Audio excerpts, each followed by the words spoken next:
नमस्कार साथियों। सफलता परिवार के इस ऑनलाइन प्लेटफॉर्म पर आप सभी का हार्दिक अभिनंदन करता हूं। मैं सोनी भारद्वाज। आज हम चर्चा कर रहे थे भाषा को लेकर के, कुछ पढ़ रहे थे हम। भाषा में हमने बोलियां पढ़ी भाषा में हमने कुछ भाषाओं के साथ साथ उपभाषाओं को भी जाना और उपभाषाओं के साथ साथ भाषा परिवारों का भी हमने अध्ययन किया। आज हम चर्चा कर रहे हैं कि भाषा की कुछ इकाइयां होती हैं और कुछ बड़ी इकाइयां हैं, कुछ छोटी इकाइयां हैं। आज हम चर्चा करेंगे भाषा की कौन कौन सी इकाइयां होती है। देखो मैं आपको बताता हूँ। भाषा की जो इकाइयां होती हैं, भाषा की इकाइयों में एक इकाई है जिसका नाम है ध्वनि। भाषा की जो इकाई है उसका एक नाम है जिसका नाम है ध्वनि। भाषा की सबसे छोटी इकाई, जब आपसे क्वेश्चन पूछा जाए कि भाषा की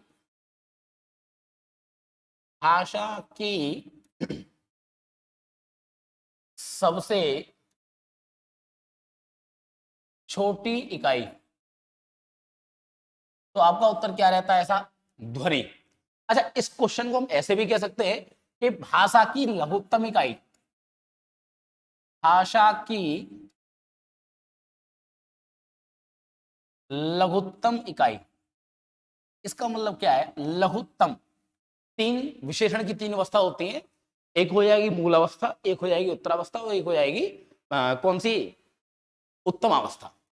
यह जो है लघु का उत्तम अवस्था में रूप क्या बनता है? लघुत्तम। तम का मतलब सबसे ज्यादा। भाषा की सबसे छोटी इकाई पूछा है, लघुत्तम सबसे छोटी इकाई पूछा है, तो आपका उत्तर क्या होता है? ध्वनि। अच्छा, कभी कभी क्या होता है, ध्वनि ऑप्शन में नहीं होता है। जब ध्वनि ऑप्शन में ना हो तो हमारा उत्तर क्या रहता है? वर्ण। क्यों रहता है ऐसा? जैसे ध्वनि और वर्ण में क्या अंतर रहेगा, इस बात को ऐसे समझें कि ध्वनि को जैसे मैंने बोला आ, क्या बोला? आ। अब आ को मैंने लिख दिया इस प्रकार से, कुछ ऐसे जब मैंने लिखा तो ये क्या हो गया? वर्ण। इसका मतलब यह है कि अगर ध्वनि को, जो ध्वनि है वो बोला जा रहा है, ध्वनि को बोला जा रहा है, अगर मैं ध्वनि को लिख दूं तो वो क्या बन जाएगा? मेरा वर्ण। तो मैं कह सकता हूं, परिभाषा पूछी गई है कि ध्वनि के लिखित रूप को क्या कहते हैं? ध्वनि के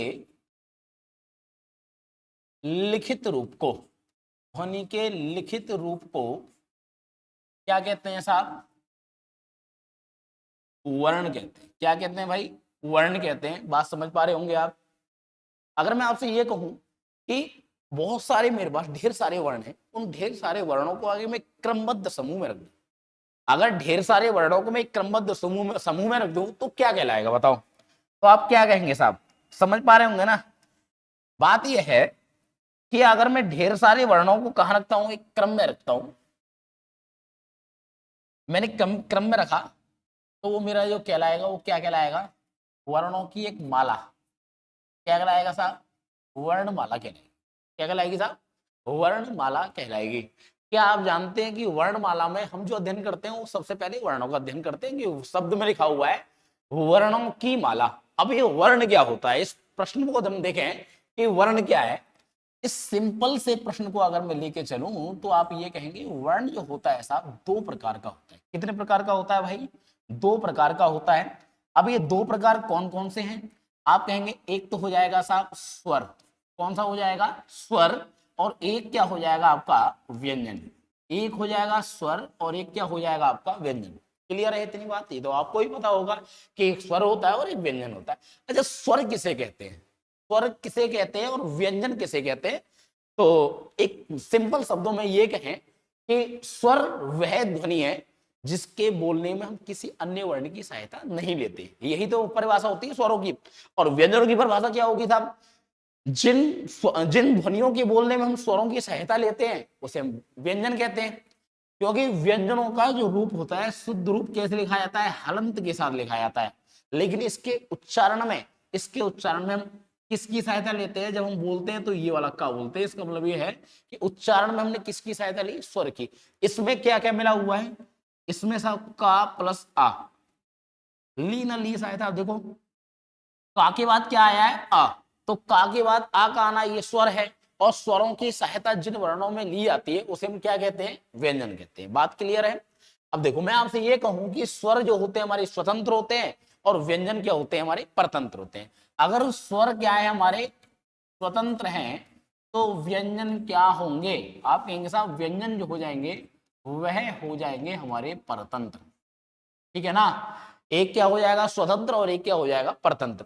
देखो स्वतंत्र क्या होगा, जिस पर किसी का राज ना हो, स्वयं राजन्ते इति स्वरा, जो स्वयं राज करे वो क्या कहलाएगा, स्वर कहलाएगा। और अनवग भवति व्यंजनम, मतलब जो दूसरों की अधीनता, मतलब जिसके जो दूसरे के अधीन रहे, जो दूसरों पर आश्रित रहे, वो क्या कहलाएगा आपका व्यंजन, अर्थात परतंत्र कहेंगे इसको। ठीक है। अब मैं आपसे ये कहूं कि भाई स्वर क्या होता है, आप कहेंगे साहब वह ध्वनि जिनके उच्चारण में हम किसी अन्य वर्ण की सहायता नहीं लेते उसे हम क्या कहते हैं, स्वर कहते हैं। और जिन व्यंजनों के उच्चारण में हम स्वर अन्य वर्णों की सहायता लेते हैं उसे हम क्या कहते हैं, व्यंजन कहते हैं। यही तो, मतलब अन्य वर्णों की सहायता लेंगे व्यंजन, नहीं लेंगे तो स्वर। कभी आपने सोचा कि स्वर के प्रकार कितने होते हैं, स्वर मतलब स्वर कितने होते हैं, पहले ये बताओ स्वर कितने होते हैं, बताएगा कोई भाई। स्वर जो होते हैं वह होते हैं मेरे भाई 11। स्वर कितने हो जाएंगे 11। ये 11 हैं कौन कौन से, ये जो 11 स्वर हैं कौन कौन से, तो मैं आपको बता दूं।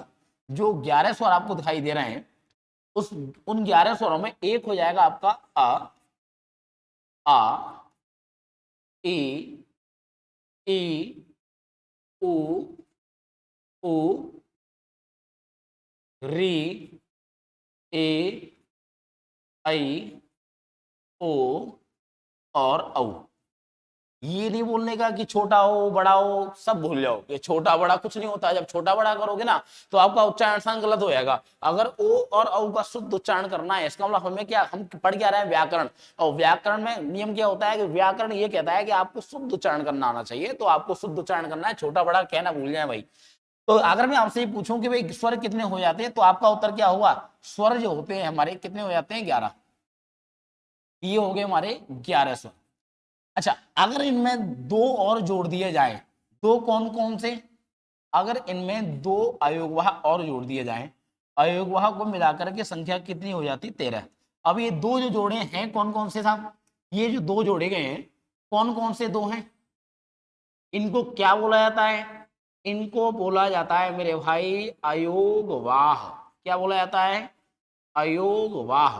अच्छा, अयोगवाह क्या होता है, हालांकि मैं इसकी विस्तार से चर्चा करूंगा आगे, जब हम व्यंजनों को पढ़ेंगे, व्यंजनों के बाद भी इसकी चर्चा करूंगा। लेकिन अभी थोड़ा सा सूक्ष्म रूप से समझ लें आप कि अयोगवा जो होते हैं वो दो होते हैं। अयोगवा कितने होते हैं साहब, दो। दो कौन कौन से होते हैं, ये जो दो होते हैं कौन कौन से होते हैं, तो एक हो जाएगा आपका अनुस्वार, क्या हो जाएगा अनुस्वार, और एक क्या हो जाएगा आपका विसर्ग। एक हो जाएगा अनुस्वार, एक हो जाएगा आपका विसर्ग। अनुस्वार का कुछ रूप यह होता है और विसर्गों का कुछ इस भांति होता है। तो हम कह सकते हैं कि अनुस्वार और विसर्ग इन दोनों को मिलाकर के हमारी संख्या कितनी हो जाती है, स्वरों की कुल संख्या 13। मतलब जब आपसे पूछा जाए स्वर कितने हैं तो आपका उत्तर 11, और जब आपसे पूछा जाए कुल स्वर कितने हैं, कुल स्वर, तो आपका उत्तर क्या रहता है साहब, 13 रहता है। बात क्लियर है ना, कोई दिक्कत तो नहीं है ना। चलें साहब आगे, देखो आगे। मैं आपसे ये कहने लगूं कि एक बात बताओ भाई, व्यंजन कितने थे हमारे, व्यंजन, व्यंजन आपसे अगर पूछा जाए तो आपका एक ही जवाब रहता है जिसका उत्तर है 33। कभी आपने सोचा कि 33 ही क्यों होती है, 33 संख्या का कारण ये है, अगर जैसे आपसे पूछा जाता है कि व्यंजनों की संख्या कितनी है तो आपका उत्तर क्या रहता है 33। लेकिन 33 क्यों रहती है, समझो इस बात को कि 33 रहने का कारण भी कुछ और है। जैसे मैंने कहा 33 में कौन कौन से होंगे, 33 में कौन कौन से होंगे साहब, एक हो जाएंगे स्पर्श व्यंजन, कौन सा हो जाएगा, स्पर्श व्यंजन हो जाएगा। और कौन सा हो जाएगा साहब, एक हो जाएगा आपका अंतस्थ व्यंजन हो जाएगा। अंतस्थ व्यंजन के बाद जो हो जाएगा वो कौन सा हो जाएगा आपका ऊष्म व्यंजन हो जाएगा। अब ये मेरे पास कितने व्यंजन हो गए आपके पास, ये हो गए तीन प्रकार के, तीन प्रकार के हैं कौन कौन से भाई, देखो एक बार। अंतस्थ व्यंजन, स्पर्श व्यंजन जो है, स्पर्श व्यंजनों की संख्या कितनी है 25, इनकी संख्या कितनी है 4, इनकी संख्या कितनी है 4, टोटल मिला के कितने हो गए साहब 25 4 29 और 4 33। जब आपसे पूछा जा रहा है कि संख्या कितनी होती है तो आपका उत्तर क्या होता है 33। अब मुझे एक बात बताओ, वर्णमाला में जो वर्ण होते हैं वो कितने होते हैं, तो आपका उत्तर क्या होगा भाई, वर्णमाला में जो वर्ण होते हैं वह तो होते हैं साहब 52। अब क्या इन दोनों को मिलाकर के उत्तर 52 आ पा रहा है? आ पा रहा है, तो कैसे आ पा रहा है देखो एक बार। भाई मैंने कहा कि 13 तो हो गए आपके ये वाले वर्ण, कौन से, स्वर वाले। कुल स्वर कितने हो गए 13, और 13 के साथ 33 मैंने यहां जोड़ दिए, तो उत्तर क्या मिल गया आपको, 3 और 3 6, 3 और 1 4, उत्तर कितना मिल गया 46। क्या ये 52 बैठ पाए? नहीं।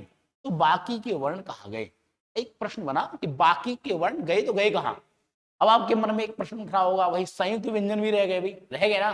हाँ, संयुक्त व्यंजन भी रह गए, बिल्कुल रह गए। तैयार रहना अपने प्रश्नों का उत्तर देने के लिए। मैंने कहा एक तो रह गया साहब संयुक्त व्यंजन,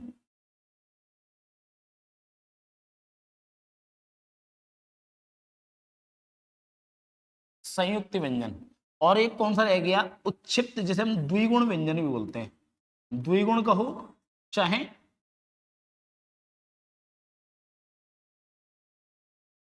उच्छिप्त कहो, द्विगुण या उच्छिप्त व्यंजन, यही तो होते हैं। अच्छा होते कितने कितने हैं भाई, ये देख लो, ये वाले कितने हो गए 4, ये वाले कितने हो गए 2, संख्या कितनी हो गई 3 और 2 5 और 9, 5 4 9 हो गए 39 हो गई संख्या। अब आपसे ये पूछा जाए कि भाई कुल स्वर कितने होते हैं, कुल स्वर, तो कुल स्वर में जो आपका जवाब रहता है वो क्या रहता है? जब आपसे ये पूछा जाए कुल स्वर कितने हैं, तो आपका जवाब रहता है 39। सॉरी, कुल व्यंजन, स्वर क्यों भाई, व्यंजन आएगा। कुल व्यंजन कितने हो गए आपके 39, मतलब 33 मूलतः व्यंजन है। जब आपसे 33 प्रश्न पूछता है, मैं आपको बताऊंगा अभी कैसे पूछता है। यहां से 33 में क्या बनेगा प्रश्न, मूलतः व्यंजन, मूलतः व्यंजन। देखो ध्यान से समझना, 2 से 3 प्रकार के प्रश्न बनते हैं। एक तो आपसे प्रश्न पूछ लेता है कि व्यंजन कितने होते हैं, व्यंजन ऐसे सामान्यतः प्रश्न पूछे कि व्यंजन कितने होते हैं, तो आपके ऑप्शन में क्या होगा 33, तो आपका जवाब क्या होगा 33, आपका सही उत्तर होगा। लेकिन जब आपसे पूछा जाता है कि कुल व्यंजन कितने होते हैं, तो आपका जवाब क्या रहता है 39। जब आपसे 33 और 39 के प्रश्न करता है, तो ऐसे ऐसे प्रश्न आपसे पूछ लेता है। स्वरों की जिस प्रकार से चर्चा करता है कि स्वर कितने होते हैं साहब 11, कुल स्वर कितने होते हैं 13, इसी प्रकार से व्यंजनों की चर्चा करते हैं कि स्वर मूलतः व्यंजन कितने होते हैं 33 होते हैं, और बाकी कुल मिला के व्यंजन कितने होते हैं 39। अच्छा जब मैंने आपसे पूछा कि व्यंजन कितने होते हैं, तो आपने जवाब 33 क्यों दिया? क्यों भाई, जब व्यंजन मैंने आपसे पूछा तो आपने व्यंजन ये क्यों नहीं बताया, ये भी तो व्यंजन ही है ना, तो आपने इनको व्यंजन में क्यों नहीं रखा उस समय? आपने 33 को ही क्यों कहा, आपने आपने 39 जवाब क्यों नहीं दिया मुझे? इसका मतलब ये है कि आपने जो 33 जवाब जो दिया, उसका जो अर्थ था कि वो मूलतः व्यंजन की बात हो रही थी। वो कैसी बात हो रही थी, मूलतः व्यंजन की बात। मतलब ये कहूंगा आपसे कि मूलतः व्यंजन कितने होते हैं 33 होते हैं, और कुल व्यंजन कितने होते हैं हमारे 39 होते हैं। अच्छा मूलतः व्यंजन 33 ही क्यों होते हैं, इसका एक जवाब क्या कोई देना चाहेगा? मन मन में खैर बहुत सारे प्रश्न रहते हैं सबके कि ये इतना ही क्यों है और ये इतना ही क्यों है। सबका देखो कहीं ना कहीं समाधान है, यहाँ नहीं है तो संस्कृत में है, और बहुत सारी चीजें हैं जो हमारी हिंदी में प्रश्न उठाती है और संस्कृत में जिनका समाधान बखूबी होता है। 33 व्यंजन क्यों होते हैं, मूलतः 33 ही क्यों होते हैं, ये भी आप समझ लो, क्योंकि हमारी हिंदी जो निकली है वो संस्कृत से निकली है। हमारी मतलब मूलजननी कौन है आपकी, संस्कृत है। संस्कृत की वर्णमाला है, संस्कृत की वर्णमाला जो 14 माहेश्वर सूत्रों पर परिगणित है। उन 14 माहेश्वर सूत्रों में, उन 14 माहेश्वर सूत्रों में जो चर्चा की गई है वो केवल और केवल 33 व्यंजनों की ही चर्चा की गई है। हालांकि वो 34 वर्ण है, 34 वर्ण में हा 2 बार आया है वहां पर, इसका मतलब व्यंजन कितने वहां पर 33 व्यंजन। तो जब जब आपसे ये प्रश्न कहा जाए कि मूलतः बात की है, तो समझ जाना संस्कृत की बात हो रही है यहाँ पर। मूलतः व्यंजन कितने होंगे आपके 33, और कुल व्यंजन और टोटल व्यंजन जो हो जाएंगे आपके हो जाएंगे 39। अच्छा कभी आपने सोचा कि अयोगवाह जो होते हैं दो, कौन कौन से, अनुस्वार और विसर्ग, ये जो दो अयोगवाह हैं, जब मैं आपसे ये कहता हूं कि स्वर कितने होते हैं, आपका जवाब रहता है 11। लेकिन जब कुल स्वर की बात होती है तो कुल स्वर में 13, ये तो जुड़कर उत्तर क्या हो जाता 13। ये कभी कभी कुछ लोग क्या करते हैं 39 में 2 जोड़ देते हैं और 41 का सही उत्तर कर देते। क्या ये बात सही है, ऐसा होना चाहिए? अगर ऐसा होना चाहिए तो क्यों होना चाहिए, इसका कारण क्या है? अगर ये इधर है तो इसका कारण क्या है, इस बात को समझते हैं। देखो अगर ये व्यंजन, कौन कौन से व्यंजन, देखो एक बार,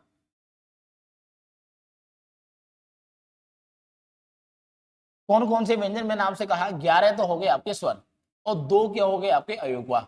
उत्तर क्या मिल गया आपको 13। ये जो 2 थे इसमें एक था आपका अनुस्वार और एक क्या था आपका विसर्ग, 2 ही तो थे। अगर मैं आपसे ये कहूं कि अनुस्वार और विसर्ग मेरे पास 2 हैं, ये कुछ ऐसे होता है इस प्रकार से और कुछ ये इस आकृति में होता है। देखो अनुस्वार और विसर्ग का ही प्रयोजन है, तो क्या कारण है इसका, इसको अभी अर्थ समझो भाई। जैसे मैंने एक शब्द बोला पुनः, शब्द क्या बोला, पुनः। पुनः शब्द में अगर आप इसको वर्ड विच्छेदन में देखेंगे तो पा के बाद क्या आता है, ऊ आता है, ऊ के बाद ना में क्या है आ, और आ के बाद क्या है विसर्ग। इतना हो गया, पुनः हो गया कंप्लीट। एक और शब्द लेता हूं, इससे अंग से कोई शब्द लेते हैं, जैसे कि कंचन शब्द ले लिया, कंचन। कंचन शब्द में आप देखेंगे कि कंचन शब्द में जब मैं इसको अलग अलग करूंगा तो का प्लस अ, ध्यान रखना मैं अभी इसको अलग अलग करके लिख रहा हूं, वैसे लिखा नहीं आता, बिंदी इसके स्वर के साथ आती है। मैं आपको दिखाना चाह रहा हूं कि ये जो बिंदी है आई किसके बाद है, ये दिखाना चाह रहा हूं मैं केवल आपको।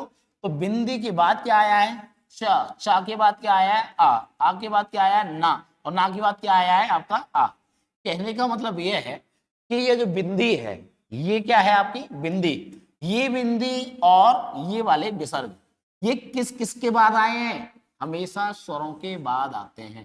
किसके बाद आते हैं साहब, हमेशा स्वरों के बाद आते हैं। इसके लिए एक पंक्ति है, मैं आपको बता दूं कि अंग अह ये चहा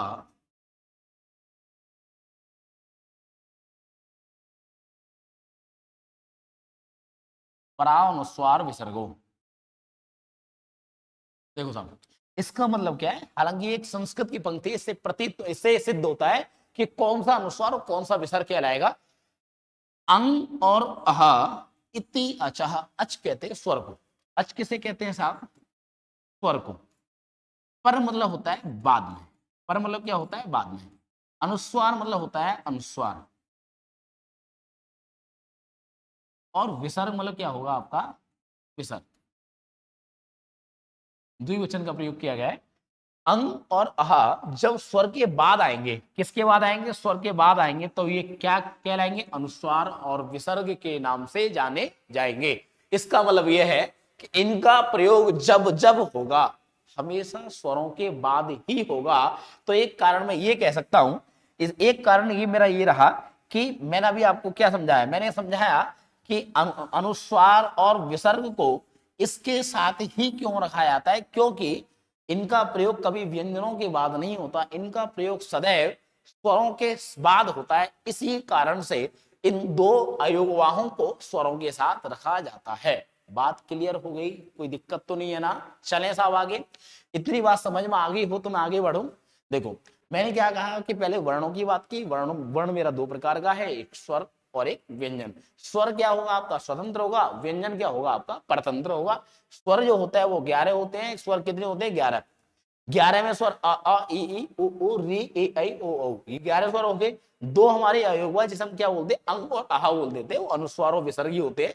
और टोटल संख्या कितनी हो जाती है 13 हो जाती है। यहाँ व्यंजनों की बात करें तो व्यंजनों में कितनी होती है, संख्या कितनी होती है 33। और 33 व्यंजनों में अगर मैं ये कहूं कि 33 व्यंजनों में एक प्रकार का हो जाएगा स्पर्श, एक हो जाएगा अंतस्थ, एक हो जाएगा ऊष्म। स्पर्श व्यंजन कौन से होते हैं ये हम आगे जानेंगे, लेकिन होते कितने हैं 25 होते हैं। अंतस्थ व्यंजन कितने होते हैं 4 होते हैं, ऊष्म व्यंजन कितने होते हैं 4। ये सभी जानेंगे आगे कि कौन कौन से होते हैं, उनसे कौन कौन से प्रश्न बनेंगे सब जानेंगे। और इनकी संख्या कितनी हो जाती है, यहां तक संख्या 33 से हम क्या कहते हैं मूल व्यंजन कहते हैं। और 4 संयुक्त व्यंजन हो गए और 2 क्या हो गए हमारे द्विगुणजनक, उच्छिष्ट या ताड़नजात व्यंजन भी कहते हैं। देखा जाए तो कुल संख्या कितनी हो जाती है 39। अब 39 और 13 देखना भाई हो गया क्या 52, 39 और 13 क्या उत्तर हो जाएगा आपका 52। कोई दिक्कत तो नहीं है ना। 52 आपको मिल गया, देखो 52 आपको जवाब मिलना चाहिए। कभी कभी एक प्रश्न बनाए, कौन सा प्रश्न बनाए कि केंद्रीय हिंदी निदेशालय के अनुसार प्रश्न पूछता है कि शायद जीआईसी में, मुझे ध्यान नहीं है, जीआईसी में आया हुआ क्वेश्चन है कि केंद्रीय हिंदी निदेशालय के अनुसार प्रश्न पूछा था कि स्वर और व्यंजनों की चर्चा वहां की थी, तो वहां पर जो व्यंजनों को माना गया 35 माना गया है, तो ध्यान रखेंगे। तो खैर हमें उन प्रश्नों से इतर जाना है, यहां ध्यान दें। क्या होगा,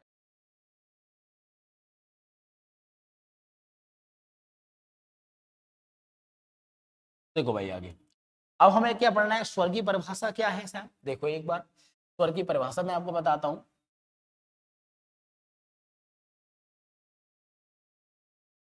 स्वर क्या होते हैं और स्वर की परिभाषा क्या होती है। देखो कलर दिख रहा है ना, दिख रहा है कलर, हाँ ठीक है। देखो जिन ध्वनियों के उच्चारण में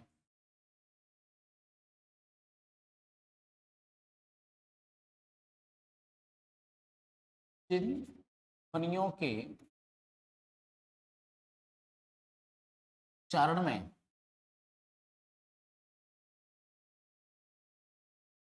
किसी अन्य वर्ण की सहायता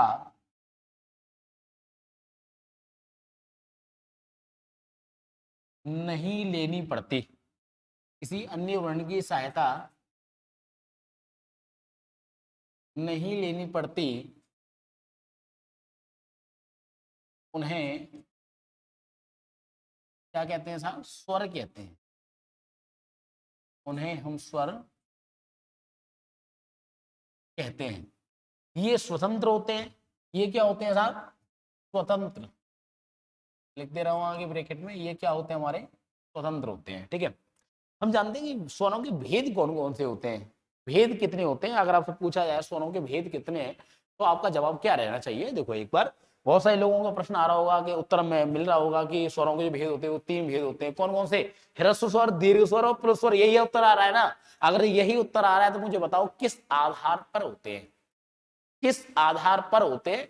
देखो भाई एक बार आधारों की भी चर्चा की जाएगी। देखो एक बार मैंने कहा आपसे कि हमें क्या पढ़ना है, स्वरों के भेद।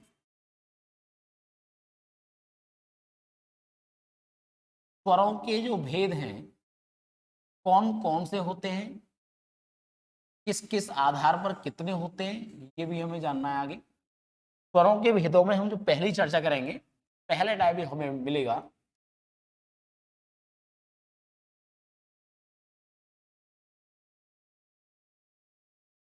उत्पत्ति के आधार पर। क्या मिलेगा साहब, उत्पत्ति के आधार पर स्वर के भेद। उत्पत्ति के आधार पर जो स्वर के भेद होते हैं कितने होते हैं, क्या कोई बता सकता है।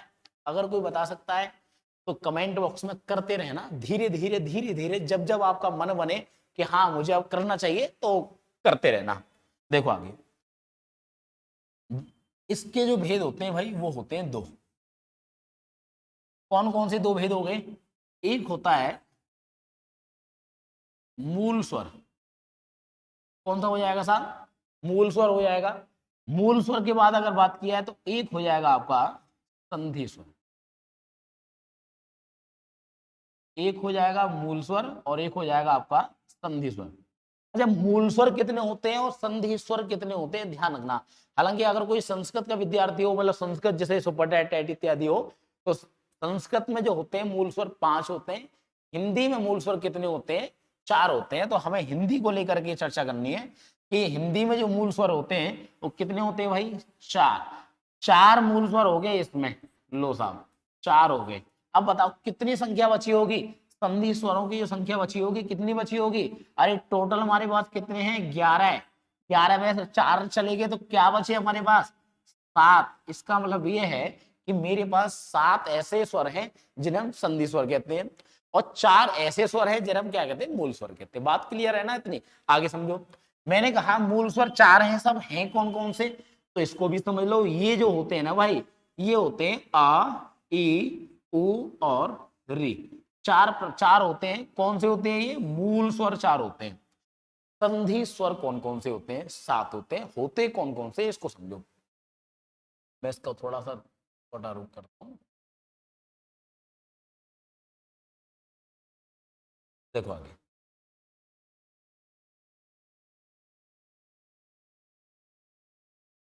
संधि स्वर जो होते हैं दो प्रकार के होते हैं। संधि स्वर कितने प्रकार के होते हैं? दो प्रकार के होते हैं। कौन कौन से होते हैं साहब?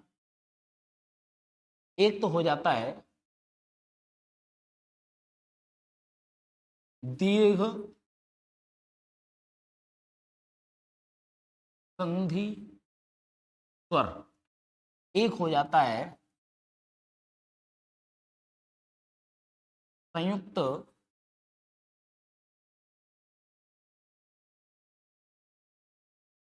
संधि स्वर। एक हो जाएगा दीर्घ संधि स्वर और एक हो जाएगा संयुक्त संधि स्वर। अच्छा, दीर्घ और संयुक्त में क्या अंतर होता है, कोई बता पाएगा? दीर्घ और संयुक्त में क्या अंतर होता है? विचार करके मुझे बताएं कि दीर्घ और संयुक्त में क्या अंतर होता है। देखो, दीर्घ की बात अगर मैं करूं कि दीर्घ स्वर में कौन कौन से स्वर होते हैं, तो आप कहेंगे साहब एक तो स्वर हो जाएगा आपका आ, एक स्वर हो जाएगा आपका ई, एक स्वर हो जाएगा आपका ओ। ये जो होते हैं हमारे क्या होते हैं? दीर्घ संधि स्वर होते हैं। और संयुक्त संधि स्वरों की अगर चर्चा की जाए तो ए, आई, ओ और औ, ये जो होते हैं हमारे क्या होते हैं साहब?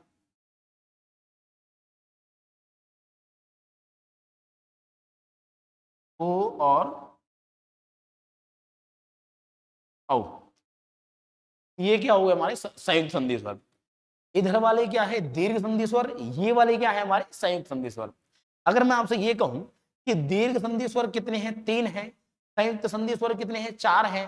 देखो यहां पर ये जो बचा है ना, बड़ी री, हिंदी में नहीं होती, संस्कृत में होती है, इसलिए संस्कृत वाले ध्यान रखेंगे भाई। जो लोग अगर ये देख रहे हैं कि वो ये सोच रहे हो कि संस्कृत में 4 क्यों होते हैं, हिंदी में 3 क्यों होते हैं, अब बड़ी री का प्रचलन इसमें से हट गया है। हिंदी में बड़ी री का प्रचलन बहुत नाम मात्र को ही रह गया है।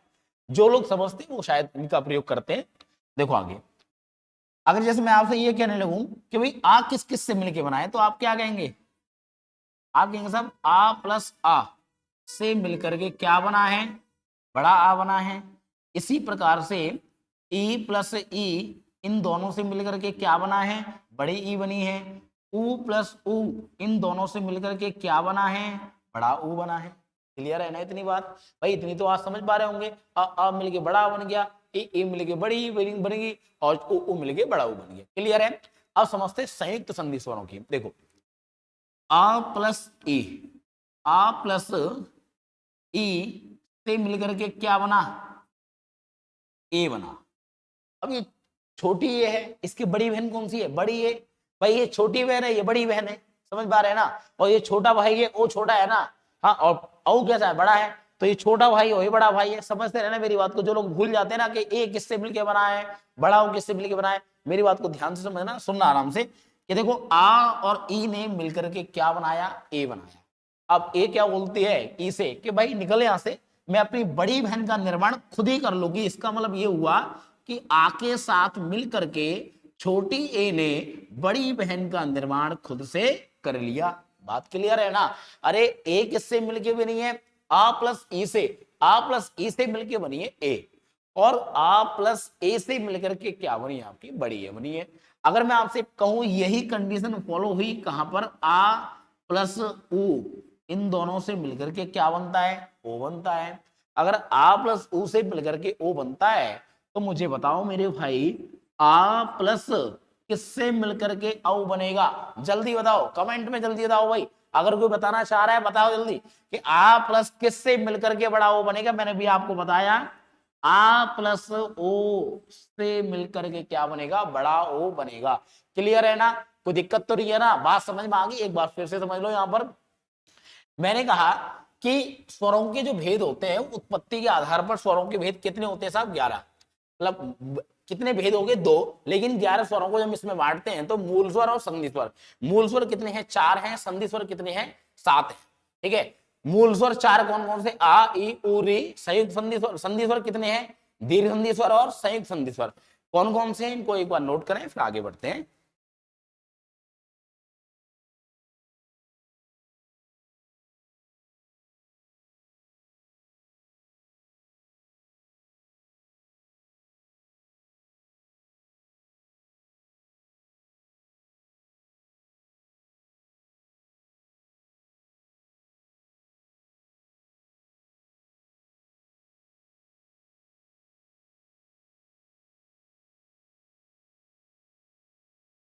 ठीक है साहब, इसके आगे की चर्चा अगली क्लास में करेंगे। यहां तक कोई किसी का प्रश्न हो तो कमेंट बॉक्स में अवश्य करें। ठीक है, आज के लिए इतना ही काफी है। मिलते हैं अगली अगली क्लास में कि स्वरों के कौन कौन से भेद रहेंगे, उन सभी स्वरों की चर्चा हम आगे करेंगे। यहां तक किसी का प्रश्न हो तो कमेंट बॉक्स में कर देना। ठीक है, धन्यवाद।